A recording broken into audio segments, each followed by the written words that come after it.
ഞാൻ ഇന്ന് വരെ ഇത്രയും വലിയൊരു ബിൽഡപ്പ് കണ്ടിട്ടില്ല. അതിനെപ്പറ്റി ഇനി CBI-ക്കാരോട് ചോദിക്കണോ? അവൻ വല്ല അല്ലറ ചില്ലറ കള്ളനുമായിരിക്കും. അവന് വേണ്ടിയ മുഴുവൻ ഡിപ്പാർട്ട്മെന്റിനായിട്ട് മേനക്കെടുത്തുന്നത്. എന്താ അവന്റെ പേര്? മുഴുവൻ പേരറിയില്ല സാർ. നമ്മളുടെ ഫയലിലാകെ മെൻഷൻ ഉള്ളത് ഏതോ ഒരു ബോംബെ ഷൂട്ടർ എന്നാണ് സാർ. नाम क्या बोला? നീ എന്തിനാ അതൊക്കെ അറിയുന്നത്? പോടാ.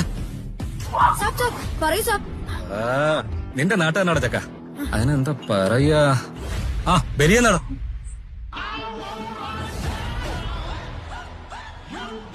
നിന്റെ കുറവൂടെ ഉണ്ടായിരുന്നുള്ളൂ. ബിൽഡിങ്ങിന്റെ കൂര പൊട്ടുന്ന ബിൽഡപ്പ് അല്ലേ കൊടുത്തോണ്ടിരിക്കുന്നത്. കാണ്,